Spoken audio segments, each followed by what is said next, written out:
भी लगातार आप पे हमला कर रहे हैं सर, झड़ चवाओ में आपके नाम ले रहे हैं सर। हाँ, दूल्हे भाई के बगैर जिंदा नहीं रह सकते ना वो। देखिए, किशनगंज में चुनाव होने जा रहा है और इस दरमियान तमाम जो राजनीतिक पार्टियां हैं वो वहां पर चुनाव प्रचार करने पहुंच रही हैं। त्रिकोणीय मुकाबला है, महागठबंधन वहां से चुनाव लड़ रही है, साथ ही साथ वहां पर जेडीयू के मुजाहिद आलम भी हैं मैदान में और अख्तरुल इमाम यानी AIMIM जो है वो भी बड़ी मजबूती से वहां पर चुनाव प्रचार कर रही है। इस दरमियान कल के कुछ तस्वीर आपको हम दिखाते हैं। असदुद्दीन अवैसी AIMIM के राष्ट्रीय अध्यक्ष हैं, मुसलमान के सबसे बड़े चेहरा हैं, मुसलमान समुदाय के मुसलमानों के सबसे बड़े हिमायती माने जाते हैं, राजनीतिक हिमायती, उनके हक हुकूक की बात करते हैं। और कल उनका दौरा किशनगंज में हुआ है। किशनगंज में कई प्रखंडों में वो पहुँचे हैं, कई विधानसभाओं में उनका दौरा हुआ है और इस दरमियान अख्तरुल इमाम के लिए असदुद्दीन अवैसी जो है वो वोट मांगते हुए दिखे हैं। बीजेपी पर उन्होंने हमला किया है। बीजेपी के बारे में उन्होंने साफ कहा है कि ये वही पार्टी है जो CAA NRC के बदले हमें घुसपैठिया बताना चाहती है। बाबरी मस्जिद का भी जिक्र हुआ, विकिलीक्स बानो का भी जिक्र हुआ, कई तरह की चर्चाओं पर असदुद्दीन अवैसी ने प्रकाश डाला है। पहले आपको असदुद्दीन अवैसी के बात से हम रूबरू कराते हैं, क्या कुछ कह रहे हैं बीजेपी और तेजस्वी यादव पर, सुनिए।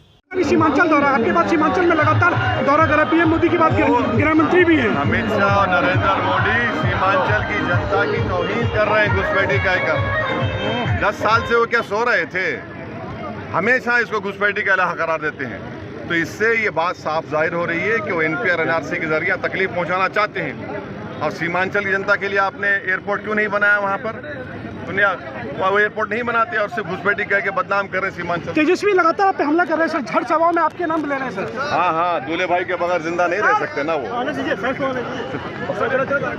तो पत्रकारों ने जब तेजस्वी यादव को लेकर सवाल किया तो असदुद्दीन अवैसी ने कहा कि दूल्हे भाई के बगैर जिंदा नहीं रह सकते। दरअसल अवैसी के यह सवाल किया गया था कि तेजस्वी यादव लगातार आप पर निशाना साध रहे हैं, जिसके जवाब में अवैसी मर्यादा भूल गए और खुद को तेजस्वी यादव का जीजा करार दे दिया। देखिए, ये बड़ी टिप्पणी की गई है राजनीति में और खासकर चुनाव में। जिस तरीके के शब्दों का प्रयोग, अमर्यादित शब्दों का प्रयोग किया जा रहा है, खुद बिहार के मुख्यमंत्री नीतीश कुमार भी इसमें पीछे नहीं है।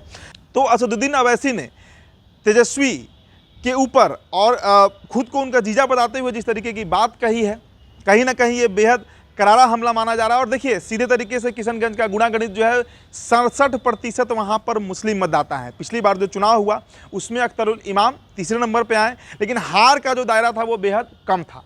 वहाँ से कांग्रेस पार्टी जो है वो चुनाव जीत गई। इस बार फिर कांग्रेस मैदान में है, लेकिन इस बार लड़ाई में अख्तरुल इमाम जो है वो बेहद मजबूत स्थिति में दिख रहे हैं। और असदुद्दीन अवैसी का फोकस किशनगंज पे है, पूर्णिया पर है, सीमांचल पर है। कारण कि सीमांचल के 4 लोकसभा सीट मुस्लिम मतदाताओं की संख्या सबसे कम पूर्णिया में कही जाती है तो 40% है। आप समझिए, भागलपुर में 41% है, किशनगंज में 67% है। तो इस तरीके से किशनगंज का जो इलाका है, सीमांचल कोसी का जो इलाका है, उस पर असदुद्दीन अवैसी का नज़र है। उस इलाके में इनको पकड़ बनाना है। 2020 के विधानसभा चुनाव में भी जिस तरीके से प्रत्याशियों की जीत हुई थी, 5 सीटें AIMIM पहली बार लड़कर जीत गई थी। और तेजस्वी की पार्टी को सबसे बड़ा नुकसान अगर बिहार में कोई पहुँचाता है तो वो AIMIM ही है। फिलहाल इस खबर में इतना ही। बहुत बहुत